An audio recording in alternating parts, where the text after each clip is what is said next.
Ugyan írásos említésünk nincsen, de majdnem biztosak vagyunk benne, hogy a 15. századtól valamilyen fajta oktatás a Csíksomlyai Ferences kolostor mellett zajlott. Egyébként is úgy 16. századra a székelyföldi falvak jó részében már van oktatás.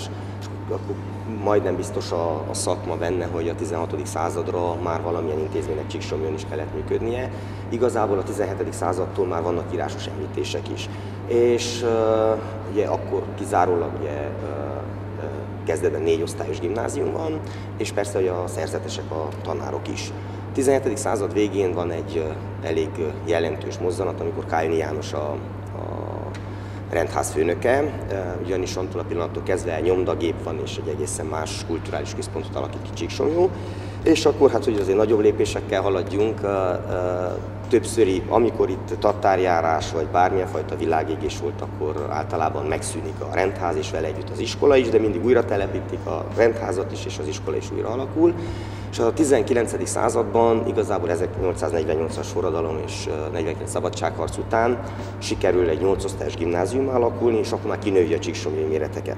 És akkor a római katolikus egyház erdélyi státus vezetése, a helyi közösség akkor úgy döntenek, hogy el kellene költözni egy már modernebb és egy nagyobb létszámú diákságot befogadni képes épületbe. És 1909-ben történt meg itt ennél az épületnél az első kapavágás, és 13-ban adják át ezt, akkor 300 diákra tervezve, és ma 1500-an vagyunk körülbelül benne, és bőven elférünk minden laborral, úgyhogy körülbelül ilyen stílusban épített az Osztrák-Magyar Monarchia idején valaki iskolát. Az iskola évszázadokon keresztül a római katolikus gimnáziumként működött, és ma is a diákok 95%-a ilyen vallású. A családok körében nálunk ezen a vidéken a vallás nagyon sokat jelent, ezért az iskola hivatalos jellege mellett mi arra törekedtünk, hogy méltó helyet biztosítsunk a vallási nevelésnek is, tehát integráljuk a vallást, de úgy, hogy közben megőrizzük a világnézeti szabadságot és a nyitottságot is.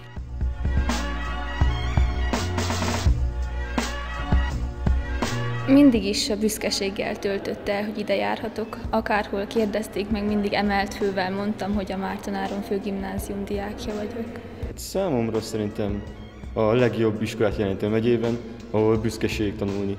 Legjobban talán az ő jelmondatával tudnám elmondani, ami a non recurso laborem, azaz nem futamodom meg a munkától, rám váró feladatoktól, és mindig a tőlem telhető legjobbat teszem.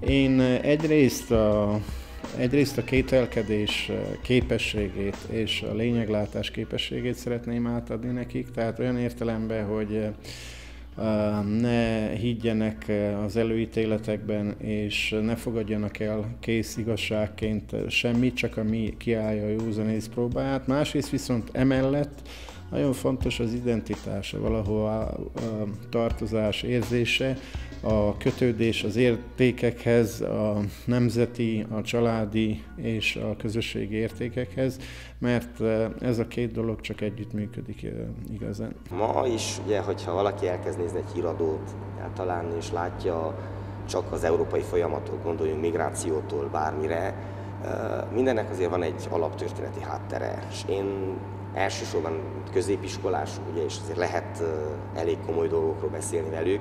Ezt próbálom megértetni, hogy a ma megértéséhez talán a múlt ismerete az elengedhetetlen, és minden, amit nézzünk, akár arab-izraeli, közel-keleti bármilyen konfliktus vagy migrációt, azért mindennek van egy elég komoly történeti háttere. És ezeket boncolgatni, és egyáltalán értsük, hogy milyen világban élünk ma.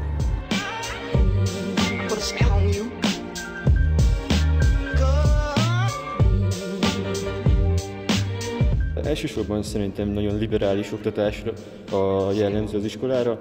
Ez abban látszódik meg, hogy lehet vitatkozni órán tanárokkal, nem arról van szó, hogy ex cathedra a tanár elmond mindent, hanem mi is beleszólunk, főleg magyar órákon, történelmen, stb.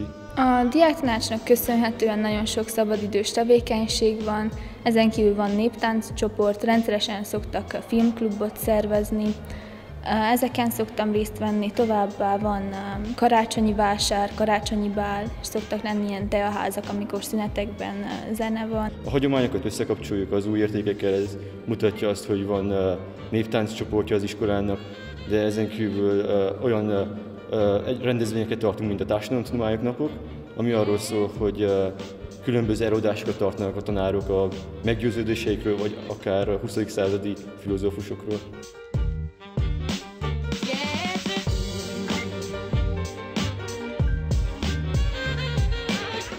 Mégis ennek a generációnak lenne a feladata, én még rendszerváltás előtti legény vagyok, ennek a generációnak lenne a feladata az, hogy ha már hiszünk benne, akkor ezt az együttműködésen, párbeszéden alapuló igazi demokratikus társadalmat kialakítsa, ez már az övék, mert most már csak 9 után jön.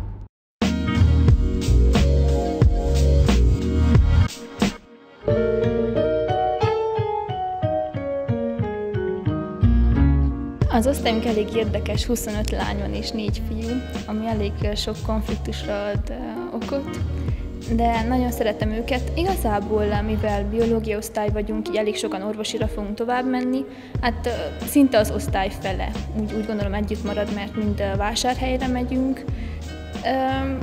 Viszont szerintem a kapcsolatok megmaradnak, ugyanúgy közösségi oldalakon lehet tartani, és olyan barátságok születtek, amik szerintem ki fogják állni az idő próbáját. Én külföldön szeretnék tovább tanulni, Dániába vagy Hollandiába, nemzetközi bizniszre, tehát ilyen közgáz dologra.